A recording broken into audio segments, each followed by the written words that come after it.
In movies and TV plays, ancient Europeans were seen writing elegantly with a quill pen. While animal hair is also used to make writing tools, Chinese writing brushes have a completely different style. By choosing the soft yet resilient parts of animal hair, Chinese writing brushes are capable of writing a variety of fonts. Such brushes have recorded events in different times and people with different personalities in China.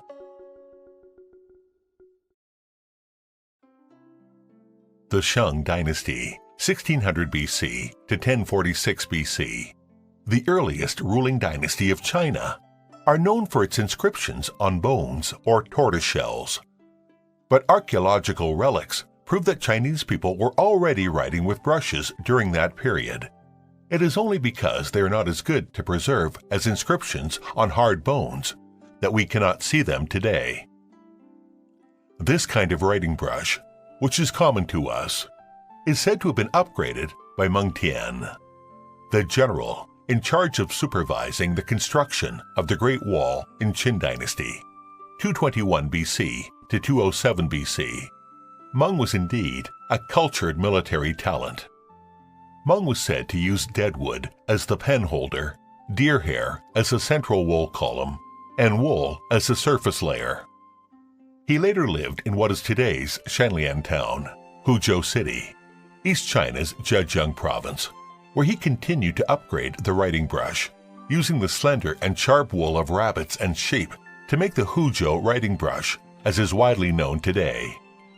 The general passed on the craft to the locals of Huzhou, where almost every family can make brushes. They regard Meng Tian as the inventor of Huzhou writing brush, to show their gratitude to him for teaching them the bread-winning craft and his contribution to Chinese culture's continuation. Huzhou writing brush is sharp, neat, well-stacked, and resilient, representing the top quality of Chinese brushes. When the brush hairs gather together, the end should be sharp. After the nib is pressed flat, the hairs should be neat without uneven length. The pen should be well stacked, while the pen hairs should be elastic and can be immediately restored to its original state after being pressed. A qualified hair is hard to find. Huzhou writing brush is mainly made of sheep hair. Purple-black hair on the hare's back, black hair on the weasel's tail, and hard and soft hair combined together. The hairs have different lengths, thickness, and colors. To make a qualified Huzhou writing brush, it has to go through 128 steps, such as selection, dipping, combing, screening, shaping, bundling, matching, and loading of pen tip and pen holder, polishing and engraving. No steps, except for engraving, can be replaced by machines. It is such fine skills that make the writing brush gentle and vigorous, and capable of both writing and drawing. With the Huzhou writing brush, one can write and paint in different styles and manners, making Chinese painting and calligraphy an art. Huzhou writing brush also fascinates literati. Wang Shiji, most celebrated of Chinese calligraphies in the ancient times, did not fall for the luxurious pen holder made by gold, silver, glass, and ivory, but preferred the light one, made by bamboo, abundant in Huzhou.